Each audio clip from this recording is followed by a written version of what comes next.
What can you do to ensure investing success? Stay tuned to find out 3 things you need to do before you invest.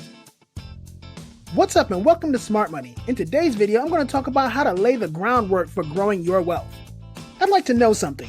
Do you think there are certain steps you can take to guarantee wealth creation? If so, write wealthy in the comments below. Let's jump right into it. I was on Status Money a few months ago and a user asked, how do I start investing in the stock market? He gave some background like he's 25 years old, he has some debts that he's getting ahead on, he's contributing a large percentage of his income to his 401k, and he knows a little bit about the stock market. Some people gave him advice that basically boiled out to, hey, use my Robinhood link. I decided to take a bit more of an in-depth look, and I congratulated him for thinking about investing at such a young age.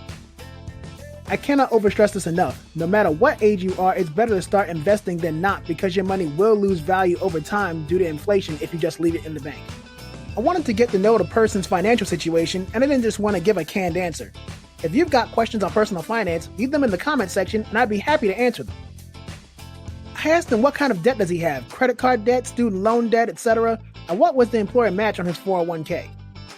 He mentioned he's investing 12% of his income into his job's 401k. His company has a 50% match up to $17,000.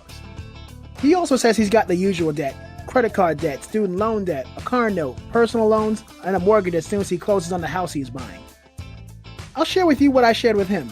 I like to write for people who are new to personal finance, so if you're already well established financially, I recommend watching one of my other videos. However, if you're one of the 40% of Americans with less than $400 in savings, or one of the 55% of Americans who carry credit card debt month to month, I hope you stick around and keep watching. I'm a follower of Dave Ramsey's 7 Baby Steps to Financial Freedom. While I don't follow his guidance to the letter, I like to emphasize the first 3 baby steps. Most people have trouble starting their journeys to financial freedom, and just being able to understand and follow the first 3 steps will put you ahead of the average American. Step 1. Start an emergency fund. The emergency fund is an important step because it keeps you from having to use a credit card when an unforeseen expense occurs. There's a study that says 40% of Americans can't handle an unexpected expense of $400 without using a credit card. Setting up an emergency fund is the first step for a very critical reason. If you try to skip this step and go straight to step 2, you may find yourself continuing to use your credit card if an unexpected expense occurs. An emergency fund gives you a buffer between yourself and the unexpected. When the emergency fund is concerned, larger is better, but you should start off funding with no less than $1,000. I don't think many people think of saving $1,000 as a critical step. Let me describe a real-life example of how critical saving $1,000 in your emergency fund can be. Up until recently, I was driving a 5-year-old car.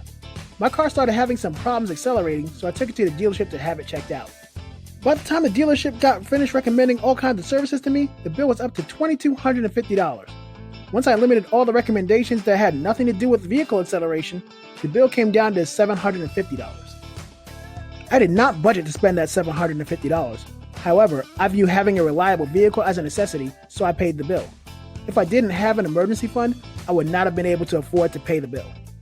Either I would have had to drive an unreliable car and potentially risk it breaking down or getting into an accident, or I would have to carry a balance on my credit card. An emergency fund with $1,000 helps avoid both of these scenarios. Step 2. Pay off your debts. Debt repayment is a form of investment where you're guaranteed a return in the form of interest that you're no longer paying to the debt holder.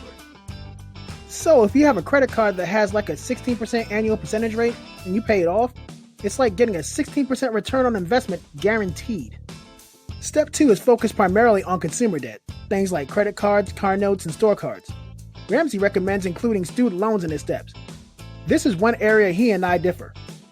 I wouldn't include student loan debt in this step, especially considering student loan debt for many people is 5 figures or for some of us even 6 figures. There are 2 keys to being successful in step 2. The first step is to stop carrying balances on your credit cards.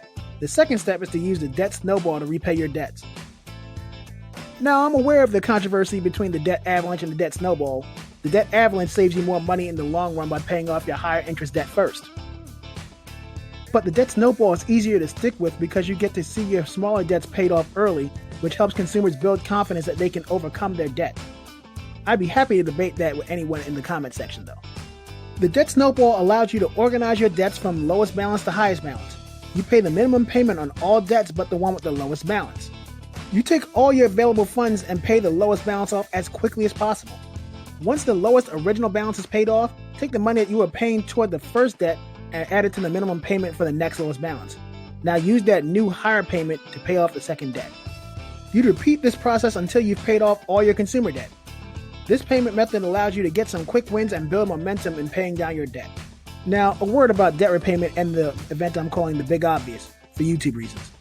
I understand that many Americans are currently unemployed right now, and paying off debts might be the last thing on anyone's mind. However, if you're fortunate enough to be employed, then you still have the power to pay off your debts. If you're watching this and you're not currently employed, I may have a video that can help you get by for the time being. Many companies are allowing people to defer their debt payments for the foreseeable future in light of the big obvious. If your creditors are among this group, you may be able to call them and have your monthly payments deferred.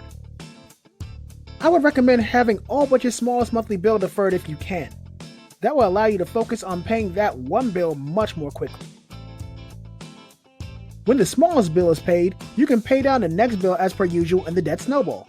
However, if you pay while the debt is being deferred, 100% of your payment goes toward the debt's principal, making your debt repayment go even faster. Credit cards and the debt snowball. This is another area where Ramsey and I disagree.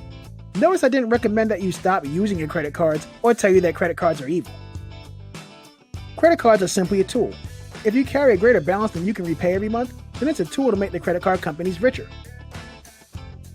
If you use it to cover your regular expenses and pay the balance off every month, it becomes a tool to build your credit as well as take advantage of credit card companies' incentives. And step 3, the fully funded emergency fund. You may think that after you've set up your emergency fund and paid off all your consumer debt, you're ready to start investing. I would advise against this. What happens when you experience a financial setback that's greater than $1,000? That's why it's important to go through each baby step to protect yourself and your finances. Your third step is to save 3 to 6 months worth of income to fully fund your emergency fund. What you can do is take all the money you were applying to step 2 and apply that towards step 3. The goal is to have at least 3 months of your income set aside in the event of a major life event like the loss of a job. You want to do some personal finance house cleaning before you start investing in the stock market. It's in your best interest to eliminate all consumer debt before investing in anything. You want to begin your emergency fund and fully fund it with 3 to 6 months of income before investing. This way you'll be properly insulated against unfortunate life situations. Well, that's my video on 3 steps before investing in the stock market. I appreciate you watching. Let me know any questions, comments, or top suggestions you might have on personal finance in the comments below. Be sure to support us on all of our social media platforms. Follow us on YouTube and now on Facebook at Smart Money. Links will be in the description. If you're watching on YouTube, subscribe and hit the notification bell to be the first to know when I come out with new content. Thanks again for all the support in the comments section last week. And a special thanks to Yes to Tech, who was our new comment section champion for this week. Make sure you join the discussion for a chance to have your comment featured.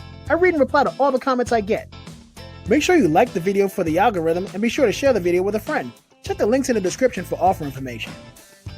Lastly, the stock market is set up perfectly to buy stocks at a discount right now. Even if you're just curious and looking to start with $100 or even less, I'd recommend using Robinhood. It's completely free, plus if you use my link in the description, you get a free stock just for opening up an account. It's a win-win. Comment below and let me know what you get. Thanks for watching, and I'll see you in the next video.